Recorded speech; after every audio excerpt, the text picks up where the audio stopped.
personi që nuk të del nga mendja po përpiqet të bëjë diçka që ti ende nuk e sheh. Ka një arsye pse ky person shfaqet vazhdimisht në mendimet e tua. Jo një herë, jo dy herë, por vazhdimisht në heshtje, me këmbëngulje, ndonjëherë butë, ndonjëherë me dhimbje. Ndoshta mendon se është vetëm imagjinata jote. Ndoshta i thua vetes, duhet të ndalem së menduari për të. Por, sa do i zën të jesh, sa do kohë të kaloj, ai rikthehet në mendjen tënde pikërisht atëherë kur e pret më pak. Kjo nuk është rastësi, sepse personi për të cilin po mendon tani po përpiqet të bëjë diçka që ti ende nuk mund ta dallosh plotësisht. Ai po përpiqet të arrijë tek ti, të kuptojë, të shërojë diçka të papërfunduar ose të gjejë guximin që nuk e ka pasur më parë. Ky mesazh nuk është fantazi. Është e vërtet emocionale, lidhja e padukshme që krijohet kur dy shpirtra ndikojnë thellë tek njëri tjetri, edhe kur nuk është shqiptuar asnjë fjalë.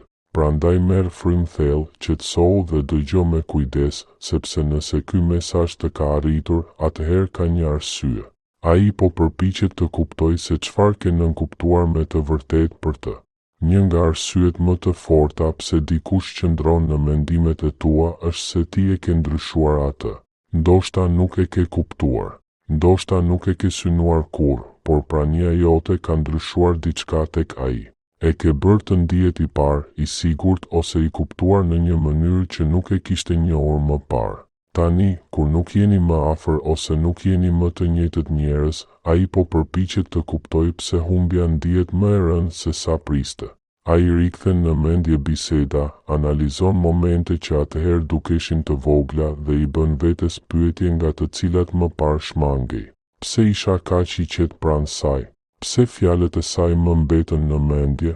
Pse jeta ime ndihet ndryshe pa të? Nuk i del nga mendja sepse energjia jote u bë e njohur dhe mungesa jote tani ndihet e huaj. Ai po përpiqet të vendosë në një kategori të qartë, por ti nuk përputhesh me asnjërin dhe kjo e huton. Së dyti, ai po lufton me impulsin për të kontaktuar.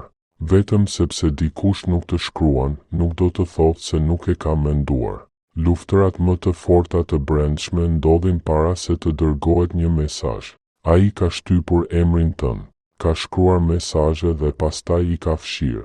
Ka hapur e mbyllur biseda të vjetra, fotografi ose kujtime. Pse?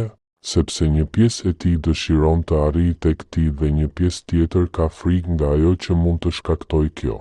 Ai pyet veten, po sikur ti prish paqen, po sikur ajo të ketë vazhduar jetën, po sikur të them diçka të gabuar, prandaj hesht. Por heshtja nuk do të thot indiferencë.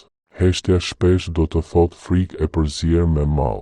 Dhe kur ti e mendon pa pritur pa ndonjë arsye të qartë, shpesh është momenti kur ai po lufton më shumë me këtë impuls. Së treti, ai po përpiqet të rregullojë veten më parë. Disa njerëz nuk largohen sepse nuk ndjejnë, por sepse ndihen të pavlefshëm për atë që kanë përjetuar me ty. Ti për të ke qenë qartësi, thellësi, mundësi. Dhe kjo e ka detyruar të përballet me pjesë të brendshme nga të cilat kishte ikur. Ai kuptoi se nuk ishte shëruar, nuk ishte gati, nuk ishte i aftë të donte siç duhet.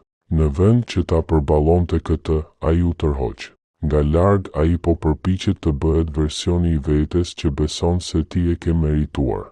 Edhe pse nuk do ta thot kurrë, ai po përpiqet të fitojë më shumë vetbesim, stabilitet, pjekuri emocionale. Dhe nga njëherë ti bëhesh motivimi i tij, jo sepse ai dëshiron të kthehet me njëherë, por sepse ti tregove kush mund të jetë.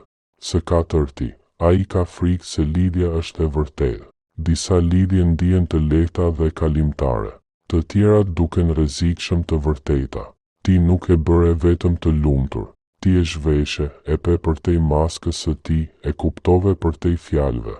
Kjo thellësi është e bukur por edhe frikësuese, sepse kush ndjen kaq thellë e di që dashuria sipërfaqësore nuk do ta kënaqë më kurrë. Lidhjet gjysmake nuk funksionojnë më. Të bësh sikur nuk ka rëndësi bëhet e pamundur. Kështu që ai u tërhoq, por mendja e tij jo, dhe prandaj ti shfaqesh në mendimet e tij kur ai e pret më pak. Në net të qeta, në momente suksesi, në momente vetmie, ai përpiqet t'i thot vetes se lidhja nuk ishte kaq e thellë, por zemra e tij thot të kundërtën. Së pesti, ai po përpiqet të lëshoj, por nuk mundet plotësisht. Lëshimi nuk është një ndërprerës, është një proces i ngadalë dhe i pabarabartë. Në disa ditë ai beson se e ka kaluar. Në ditë të tjera ndihet i lirë derisa diçka t'i kujtoj ty, një këngë, një fjali, një aromë, një kujtim. Atëherë gjithçka kthehet. Ai përpiqet të shkëput lidhjen, por e vërteta është kjo: ti nuk ishe një kapitull, ti ishe një pikë kthese, dhe pikat e kthesës nuk harrohen lehtë. Ndoshta ai nuk të do më në të njëjtën mënyrë, por nuk mund të fshijë çfarë ke nënkuptuar në jetën e tij. Prandaj ti qëndron i qetë, i qëndrueshëm në prapavijën e mendjes së tij. Së gjashti, ai shpreson që edhe ti e ndjen atë. Diçka për të cilën po thuaj askush nuk flet. Ndonjëherë dikush mendon për ty duke shpresuar që ta ndjesh jo me vetdije, por emocionalisht. Ai pyet veten: a mendon edhe ajo për mua? A e ndjen edhe ajo këtë lidhje? Jam i vetëm në këtë?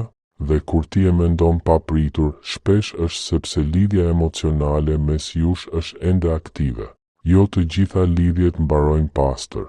Disa treten ngadalë, disa zgjasin derisa të dy të mësoni atë që duhet të mësoni.